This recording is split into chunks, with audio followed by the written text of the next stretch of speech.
இதுக்கு ரன்வீர் சிங் என்ன சொல்லியிருக்காரு அப்படின்னு பார்த்தீங்கன்னா, நான் வந்து ரிஷப் ஷெட்டியை வந்து ரொம்பவே பாராட்டுறேன். அவருடைய நடிப்பு பற்றி தான் நான் வந்து பேச வந்தேன். அவர் வந்து நம்ம இந்தியன் சினிமாவுடைய ஒரு பொக்கிஷம் அப்படின்னே வந்து சொல்லலாம். ஏன்னா அவ்வளோ சூப்பரான ஆக்டிங் அதில் பண்ணியிருப்பாரு.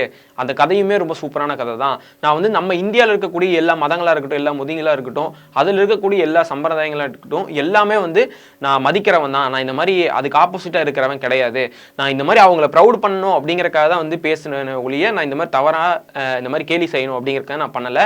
ஸோ இதுக்காக நான் என்னோட மன்னிப்பை தெரிவிச்சுக்கிறேன் அப்படின்னு சொல்லி அவருடைய இன்ஸ்டா பதிவிலையும் சோஷியல் மீடியாலையும் வந்து பதிவிட்டிருக்காரு. ஸோ இந்த விஷயம் தான் இப்போ பரபரப்பாக போயிட்டு இருக்கு. கர்நாடக மக்களுக்கு மட்டும் என்னன்னு தெரியல, ஏதாவது ஒரு தலை கமல் சாரா இருக்கட்டும், இல்லை வேற யாராவது இருக்கட்டும், யாராவது ஒன்று பண்ணி விட்டு ஊருக்குள்ள உங்க படத்தை ஓட விட மாட்டேன் அப்படிங்கிற மாதிரி வந்து எடுக்க ஆரம்பிச்சு இன்ஸ்டாகிராமா இருக்கட்டும், அதுக்கப்புறம் சோஷியல் மீடியாவா இருக்கட்டும், இது எல்லாத்துலயும் வந்து ஷேர் பண்ணியிருக்காரு.